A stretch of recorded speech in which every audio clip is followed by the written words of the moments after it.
¿Cómo están, queridos amigos? Bienvenidos a este su programa, Lecciones Bíblicas. Estoy muy contento de poder compartir con ustedes el estudio para hoy, que lleva por título Ver el rostro del orfebre. Antes de introducirnos a este mensaje, vamos a inclinar nuestra cabeza, ahí donde tú te encuentras, para poder pedir la dirección de nuestro Dios en este estudio. Vamos a orar. Te damos gracias, bendito Padre Celestial, por la oportunidad de compartir tu palabra. Suplicamos tu dirección. Habla a nuestra mente y a nuestro corazón y ayúdanos a tomar decisiones importantes para salvación de nuestras almas. En el nombre de Jesús te lo pedimos. Amén. Ver el rostro del orfebre. El texto para empezar el estudio lo encontramos en 2 de Corintios, el capítulo 3, el versículo 18. Y dice lo siguiente: por tanto, nosotros todos, mirando con cara descubierta, como en un espejo, la gloria del Señor, somos transformados en la misma imagen de gloria en gloria, como por el Espíritu del Señor. Es muy interesante que se menciona en esta porción de las Escrituras que podemos ver con cara descubierta como en un espejo la gloria del Señor. Para poder entender lo que el apóstol Pablo está describiendo en 2 Corintios 3:18, es necesario revisar el contexto cercano y también general de las Escrituras. Y eso es lo que vamos a hacer ahora. Vamos a retroceder en los versículos, en el mismo capítulo 3 de 2 Corintios, y vamos a leer desde el versículo 12 hasta el 18. Dice lo siguiente: así que, teniendo tal esperanza, hablamos con mucha confianza, y no como Moisés, que ponía un velo sobre su rostro para que los hijos de Israel no pusiesen los ojos en el fin de aquello que había de ser abolido. Aquí se está viendo, se está contraponiendo en el versículo 12 lo que hemos leído, el versículo 13, lo que hemos leído del versículo 18. En el versículo 18 dice que podemos ver como con cara descubierta, como por un espejo, la gloria del Señor. Pero ahora se menciona aquí y se contrapone el hecho de que Moisés se ponía un velo para que no pueda el pueblo ver hacia lo que se refería con respecto a la parte de la ley que iba a ser abolida. Y hablando acerca de la parte de la ley que iba a ser abolida, abro un paréntesis aquí, porque muchos creen que la ley ha sido abolida. Otro grupo cree que son solo las leyes ceremoniales abolidas y la ley moral está vigente. Pero para ser nosotros sinceros con lo que mencionan las Escrituras, tanto del Antiguo como del Nuevo Testamento, lo que nuestro Señor Jesucristo clavó a la cruz del Calvario fue todo aquello referente a sangre, a sacrificios, a ofrendas. El resto de la ley está intacta, tanto de lo que llamamos ley ceremonial como de la ley moral. Esto es un asunto muy importante que nosotros necesitamos mencionar. Ahora, dice el versículo 14, pero sus mentes fueron cegadas, porque hasta el día de hoy, cuando leen el Antiguo Testamento, permanecen sin ser quitado el mismo velo, el cual Cristo abolió. Recordemos que los judíos hasta el día de hoy creen en que es necesario seguir haciendo sacrificios. Cosa que, como ya hemos comentado, nuestro Señor Jesucristo ya cumplió, porque Él es el verdadero Cordero de Dios que quita el pecado del mundo. Y el animalito era el símbolo y la sombra de Cristo, como luego el apóstol Pablo lo explica también en otras cartas. Versículo 15. Y aún hasta el día de hoy, cuando Moisés es leído, el velo está puesto sobre el corazón de ellos. Notemos que el asunto del velo tiene un sentido negativo con el entendimiento. Llegando al contexto del tiempo del apóstol Pablo, podemos comprender de que ese velo tenía que ver con el rechazo de la luz que el Señor estaba ofreciendo a través de la persona de Cristo, a través de su Hijo Jesucristo. Porque lo que vino a hacer nuestro Señor Jesucristo principalmente fue mostrarnos al Padre. Por eso dijo, el que me ha visto a mí ha visto al Padre. Cristo vino a enseñarnos el carácter del Padre, para que nosotros, al aceptar el sacrificio de Cristo, al pedir perdón por nuestros pecados y al recibir a Cristo en nuestra vida, podamos vindicar el carácter de Dios. Y el carácter de Dios también es la ley de Dios. Así que es importantísimo que nosotros podamos notar esta comparación que el mismo apóstol Pablo está haciendo. Velo relacionado al asunto de rechazo a la luz de Dios. Versículo 16 dice, pero cuando se conviertan al Señor, el velo será quitado. Versículo 17, porque el Señor es el Espíritu, y donde está el Espíritu del Señor, allí hay libertad. Y ahora viene el versículo 18 que ya hemos leído, y podemos entenderlo ahora más. Por tanto, todos nosotros, mirando con cara descubierta como en un espejo la gloria del Señor, somos transformados en la misma imagen de gloria en gloria como por el Espíritu del Señor. Notamos nuevamente, y lo menciono, una comparación entre el velo por el rechazo, la dureza del corazón del pueblo de Dios, hasta el mismo tiempo cuando Cristo estuvo entre su pueblo. A los suyos vino y los suyos no le recibieron, dice la palabra de Dios. Este velo va a ser quitado, dice, cuando se conviertan al Señor, cuando crean en el Señor, cuando crean en el verdadero carácter de Dios que vino a mostrarnos Cristo. Muy interesante y muy importante. Ahora, para poder comprender más el asunto del velo y la importancia de que podamos nosotros llegar a ver al orfebre, y también la importancia de poder ver cara a cara y ya no a través de un velo, es que necesitamos revisar la historia que encontramos nosotros en la palabra de Dios. Vamos a abrir nuestras Biblias en Éxodo capítulo 33. Éxodo capítulo 33, los versículos 18 y 19. En estos versículos encontramos la petición que Moisés le hizo a Dios, estando Moisés en el Sinaí.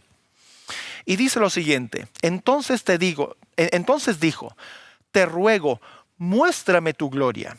Y le respondió, yo haré pasar todo mi bien delante de tu rostro y proclamaré el nombre de Jehová delante de ti y tendré misericordia del que tendré misericordia y seré clemente para con el que seré clemente. Moisés le estaba pidiendo al Señor que le muestre su gloria. Y la respuesta de parte del Señor es que Él iba a pasar todo su bien delante del rostro de Moisés. E iba a proclamar el nombre de Jehová. Eso es un asunto importante, interesante, que está en contexto de lo que nosotros estamos viendo. Esto tiene que ver con el carácter de Dios. El ver al orfebre tiene que ver con el conocer al orfebre y para poder nosotros, como por espejo, reflejar el rostro del orfebre o el carácter del orfebre en nuestras vidas. Así que es importante que nosotros tomemos en cuenta esto. Moisés le pidió, ¿qué cosa? Le pidió ver la gloria de Dios.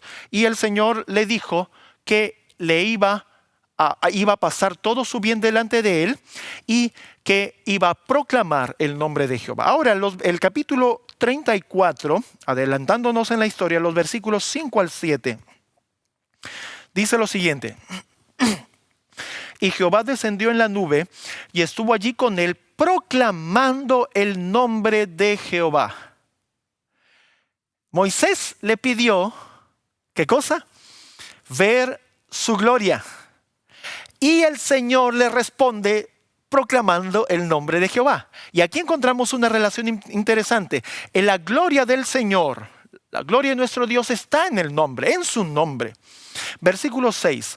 Y pasando Jehová por delante de él, proclamó: Jehová, Jehová, fuerte, misericordioso y piadoso, tardo para la ira y grande en benignidad y verdad, que guarda la misericordia en millares, que perdona la iniquidad, la rebelión y el pecado, y que de ningún modo dará por inocente al culpable, que visita la iniquidad de los padres sobre los hijos y sobre los hijos de los hijos hasta la tercera y cuarta generación.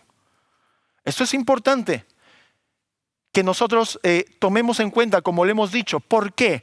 Porque tiene el sentido, mis queridos hermanos y amigos, el asunto de conocer a Dios.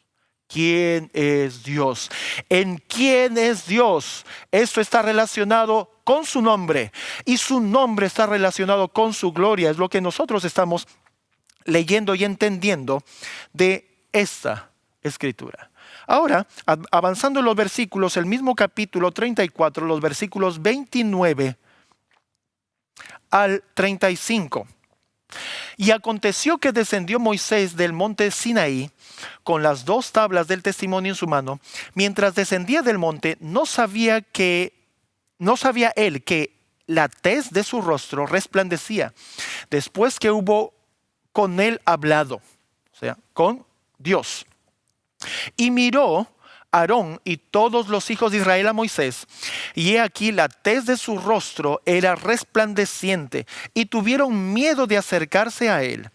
Y los llamó Moisés, y Aarón y todos los príncipes de la congregación volvieron a él, y Moisés les habló. Y después se acercaron todos los hijos de Israel, a los cuales mandó todas las cosas que Jehová le había dicho en el monte Sinaí. Y cuando hubo acabado Moisés de hablar con ellos, puso un velo sobre su rostro. Y cuando venía Moisés delante de Jehová para hablar con él, se quitaba el velo hasta que salía, y saliendo hablaba con los hijos de Israel lo que le era mandado. Y venían los hijos de Israel, y veían, los hijos de Israel el rostro de Moisés, que la tez de su rostro era resplandeciente, y volvía Moisés a poner el velo sobre su rostro hasta que entraba a hablar con él. Cuando menciona la Biblia, entraba a hablar con él, se refiere con Dios. Esto es lo que estaba sucediendo. Después que Moisés estaba ante la presencia de Jehová, la gloria de Jehová se manifestaba en la persona de Moisés. Y esto, cuando Moisés se acercaba al pueblo, había cierta molestia y cierto temor para con el pueblo por esa luz que emanaba del rostro de Moisés. Y por razones del pueblo mismo, ¿sí?, es que Moisés cubre su rostro con un velo. No fue por causa de Moisés en sí, o no fue para Moisés o para bien de Moisés. Moisés cubrió su rostro con ese velo por causa del pueblo. Esa era la realidad. Ahora, recordando lo que hemos leído de 2 de Corintios en el capítulo 3, era este velo por la dureza del corazón del pueblo de Israel, por la incredulidad que tenía el pueblo de Israel. Porque el pueblo de Israel tenía ya un rechazo para con la luz del Señor.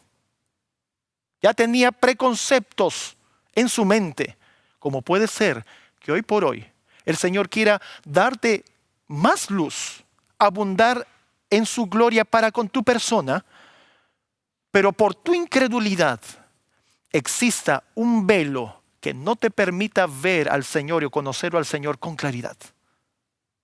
Eso podría pasarnos ahora.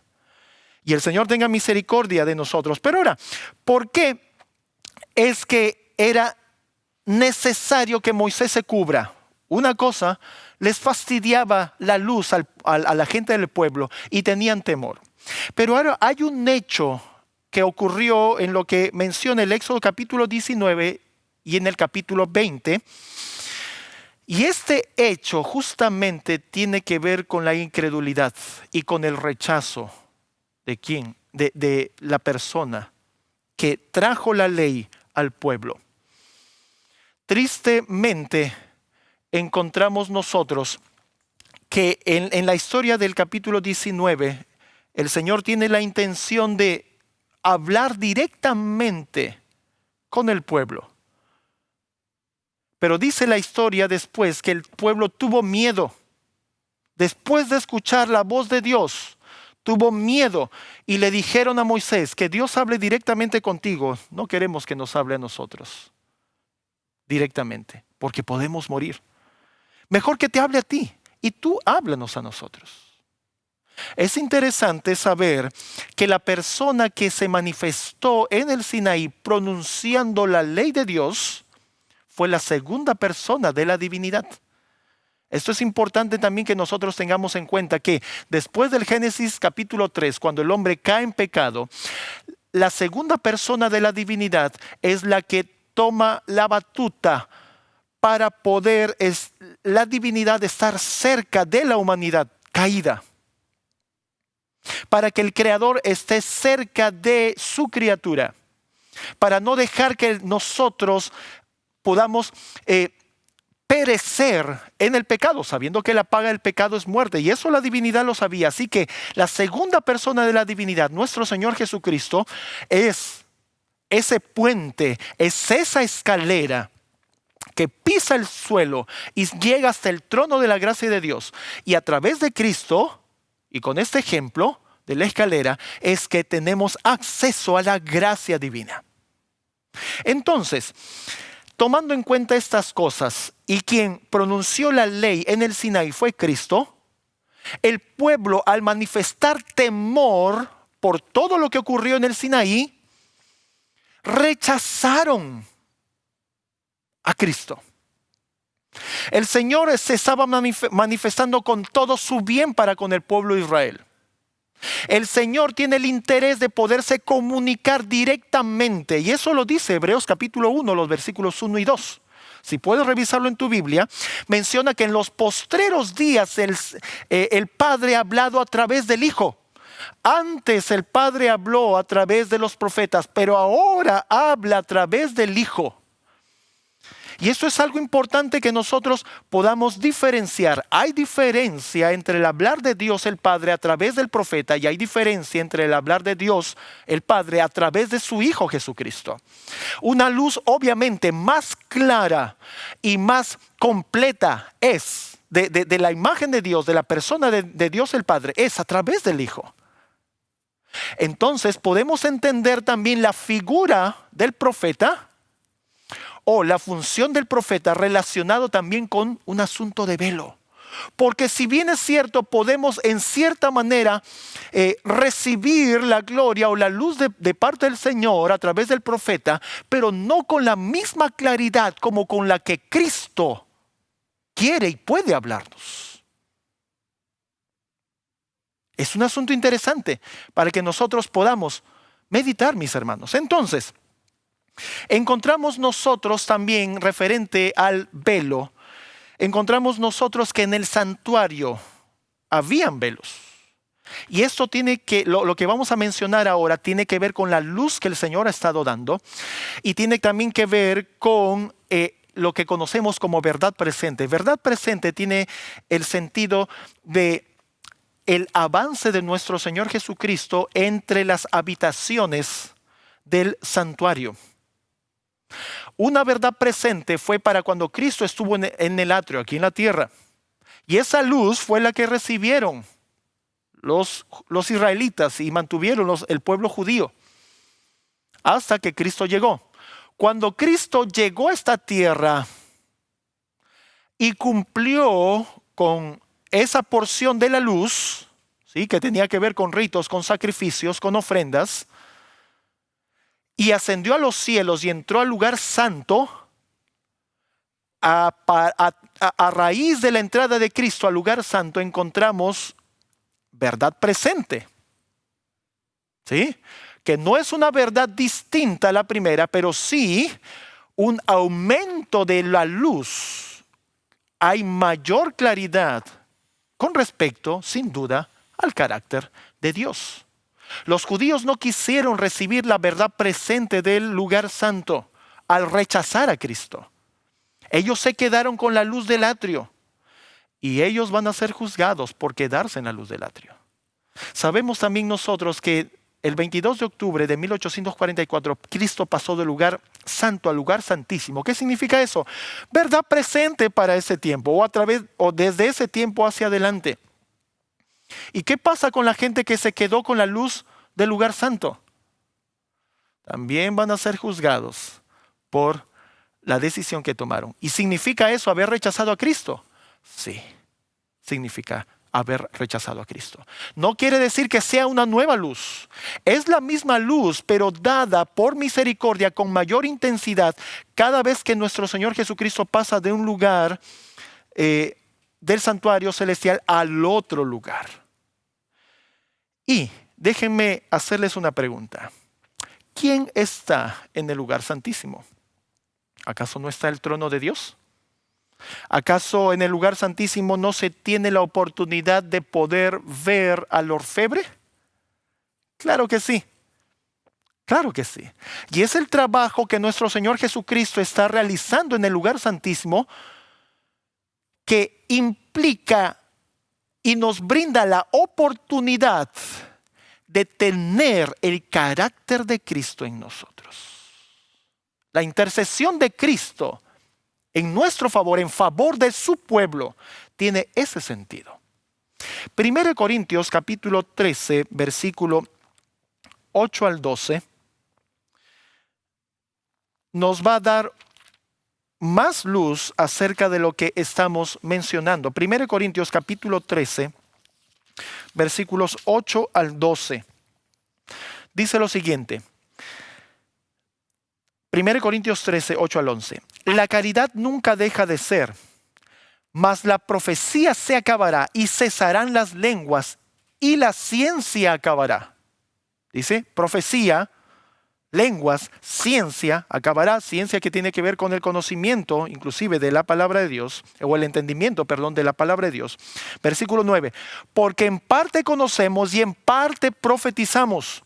Mas cuando venga lo que es perfecto, entonces lo que es en parte se acabará. Cuando yo era niño, hablaba como niño, pensaba como niño, juzgaba como niño. Mas cuando ya fui hombre hecho, dejé lo que era de niño. Y ahora vemos por espejo, oscuramente. Miren, y aquí hay una comparación que necesitamos hacer. Primero, Pablo, en el capítulo 13 lo hemos conocido, es un capítulo que habla completamente acerca del amor. Pero el fin principal o el centro de 1 Corintios 13 lo encontramos en el versículo 10, donde habla que cuando venga lo perfecto, lo que es en parte va a terminar. ¿Qué es eso perfecto? ¿Qué es eso que es en parte? Es interesante que nosotros meditemos en esto. Y está hablando de manera especial de la madurez que el Señor desea que nosotros alcancemos. Madurez que tiene que ver con perfección. Sed pues vosotros perfectos como vuestro Padre que está en los cielos es perfecto. Cristo en el santuario celestial está trabajando para que tú y yo logremos esa perfección. Debiéramos permitírselo. En el versículo 12 es la comparación que necesitamos hacer con el texto principal de este estudio, que lo encontramos en 2 Corintios, el capítulo 3. ¿Con respecto a qué cosa? Pablo en 1 Corintios 13, 12 dice, ahora vemos por espejo oscuramente. Pero Pablo, el mismo Pablo en 2 Corintios capítulo 3, el versículo 18, decía que mirando a cara descubierta como por espejo la gloria del Señor. Ahora, ver por espejo la gloria del Señor es la totalidad que quiere lograr el Señor. Pablo en 1 Corintios 13 menciona que no. Porque ver por el espejo o a través del espejo dice que es de manera oscura, oscuramente dice. Más entonces, ¿cuándo es el más entonces? Más entonces, ¿cuándo? Cuando alcancemos la perfección. Cuando seamos transformados por el Señor, cuando seamos verdaderamente maduros espiritualmente, entonces veremos cara a cara. Y seremos, dice, veremos cara a cara. Ahora conozco en parte, mas entonces conoceré como soy conocido. Tendremos un conocimiento más pleno del Señor. Aunque usamos el texto principal con el aspecto de ver la gloria del Señor a través de un espejo, era importantísimo que nosotros mencionemos la oportunidad que el cielo nos está dando con respecto a poder ver cara a cara a nuestro Señor.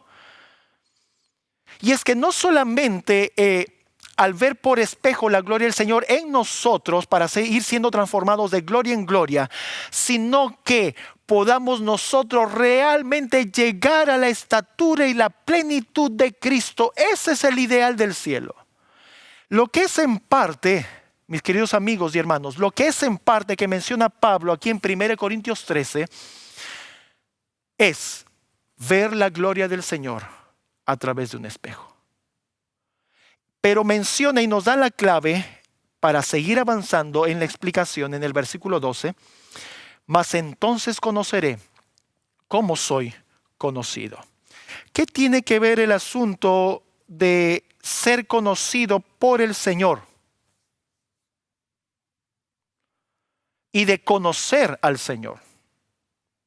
Antes de responder esto, permítanme mencionarles que en Apocalipsis capítulo 22, el versículo 4, hay un grupo especial que son los que verán a Dios. Y dice Apocalipsis 22, 4, y verán su rostro y su nombre estará en sus frentes. Los redimidos en el cielo podrán ver a Dios. Y su nombre estará, el nombre de Dios estará en sus frentes. Hemos visto la relación entre el nombre de Dios, con la gloria de Dios y con el carácter de Dios. Eso estará escrito, dice, en sus frentes. Estos podrán ver a Dios, ya no por un espejo. Ahora vemos nosotros, tú y yo, por espejo. Pero cuando se cumpla esa perfección de la que habla 1 Corintios 13, cuando alcancemos por la misericordia del Señor esa madurez, como dice Pablo en 1 Corintios 13, entonces podremos nosotros tener mayor conocimiento acerca de Dios. Jeremías 31, 31 al 34 menciona que la ley de Dios va a ser escrita en nuestra mente y corazón. Y permítame leer lo que dice el versículo 34, que cuando el Señor escriba su ley en nuestra mente y corazón, dice, y no enseñará más ninguno a su prójimo, ni ninguno a su hermano, diciendo, conoce a Jehová, porque todos me conocerán, desde el más pequeño de ellos hasta el más grande, dice Jehová, porque perdonaré la maldad de ellos y no me acordaré más de su pecado. Al escribir el Señor su ley en nuestra mente y corazón, recuerden, la ley del Señor es el carácter de Dios, es la gloria de Dios, es el nombre de Dios. Él quiere escribir eso en nuestra vida. Cuando Él haga eso, conoceremos al Señor. En este sentido encontramos nosotros lo que realmente tiene o dice la palabra de Dios con respecto a la perfección, al ideal, al ser o al llegar a ser a la estatura de Cristo. Mis queridos hermanos y amigos, eso es lo que desea el Señor para con cada uno de nosotros. Ahora, los crisoles en la existencia del pueblo de Dios tienen el propósito de lo que nosotros hemos hablado, de impregnar el carácter de Cristo en cada uno del que pertenece al pueblo de Dios. Esto se logra, mis queridos hermanos y amigos, al recibir el Espíritu Santo y al ser sellados por Dios. Esto va a ser así al punto de que cuando Dios el Padre en el juicio nos mire, no nos ve a nosotros, no te va a ver a ti, no me va a ver a mí, va a ver a Cristo en nosotros. Este es el ideal. Así que afrontemos las pruebas y las vicisitudes con gozo. Hasta ahora el pueblo del Señor, tú y yo, no hemos sufrido lo que la profecía o la palabra de Dios anuncia que es necesario sufrir. Así que aprovechemos hoy las oportunidades que el Señor nos da para que nuestro ser entero, espíritu, alma y cuerpo, sea transformado, sea pulido, sea derretido en el crisol de la prueba y podamos nuevamente con las manos del orfebre ser hechos a la estatura, a la imagen de Cristo. ¿Deseas que esto sea así en tu vida? Si es así, yo deseo lo mismo. Permíteme hacer una oración y que el Señor pueda usarnos. Padre nuestro que estás en los cielos, te damos gracias por comprender este mensaje y suplicamos que ese tu plan se logre por favor en nosotros. Escucha las oraciones de las personas que del otro lado de la pantalla están escuchando este mensaje. Y también permíteles, Padre Celestial, que este tu plan se logre en ellos. Lo que has empezado, Padre Celestial, en nosotros, por favor, termínalo. En el nombre de Jesús te lo pedimos. Amén. Muchas gracias, queridos amigos. Hasta la próxima lección. Dios les siga bendiciendo.